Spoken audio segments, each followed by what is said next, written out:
Before Core Designs gave us Lara Croft, they had an altogether less appealing character whose forte was raiding tombs and fighting evil. His name was Dangerous. Rick Dangerous. Rick Dangerous starred in 2 platform games, which were released in 1989 and 1990. I owned both of them, however I'm going to concentrate on the latter rather than the former. This is because a lot of CPC gamers agree that Rick Dangerous 2 is one of the best platform games ever made for the console. The gaming magazine I used to read awarded it a massive 97%, and the only other game that scored that highly was Lemmings 1, which should give you an indication of how good Rick Dangerous 2 is supposed to be. But first, the plot. In the first game, Rick is an adventurer come explorer, who I can assure you is not a rip-off of Indiana Jones. Not at all. He finds himself in the Amazonian jungle, trapped in a temple of doom, if you will. His first task is to escape the temple, and the fact that he kills the Nazis and raids the Ark of the Covenant along the way is entirely coincidental. He is not Indiana Jones. Shut up. The second game takes place immediately after the first. Having defeated the Nazis, Rick returns to London, where he finds that aliens have landed in Hyde Park. Discarding his khaki for a red jumpsuit, Rick tackles the aliens and stops them from taking over the world. But I can assure you he is not ripping off Flash Gordon. Not at all. Rick Dangerous is a platform game, but it's not traditional platforming. While Sonic and Mario concentrated on run from the left all the way to the right, the Rick Dangerous games are non-linear. In fact, one of the levels in Rick Dangerous 2 is a maze, which allows the player to take one of, I think, some like 10 different routes to get from the start to the finish. This is both intriguing and frustrating.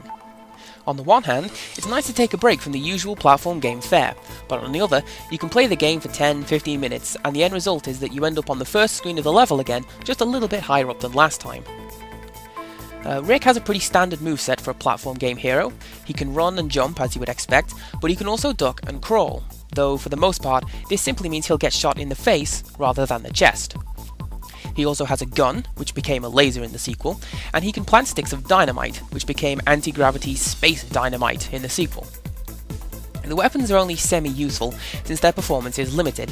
In each game, Rick has 6 rounds in his gun and 6 bundles of dynamite. If you intend to do a run with very little death, then you need to be very good with your weapons, since the game has no margin for error, and you'll often need to empty one or both of your weapons before you can reach a point where you reload. Thankfully though, the game automatically reloads both of your weapons every time you die, so if you're a regular guy playing the game, you probably won't find yourself running short. And that brings me nicely onto the main problem that I have with the Rick Dangerous games: the difficulty level. The game doesn't have many pixel-perfect jumps, and there's no invisible coin block spam. It just has a slew of unfair ways in which it will kill you. Imagine, if you will, those choose-your-own-adventure books we all had as children. You remember how you'd very often die because you didn't flip that switch that you weren't told about 3 steps ago? Well, Rick Dangerous is the platform video game version of those books. There are so many instances where you're given no warning that you're walking right into a trap. Maybe there's a gun turret built into the wall. Maybe the ceiling's going to collapse. Maybe an enemy will drop from the sky or pop out of the ground. Maybe the scenery's going to come to life and attack you.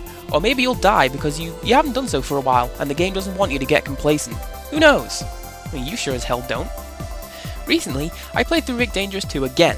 However, thanks to magical advances in technology, I was able to add cheat codes that gave me infinite lives and infinite munitions.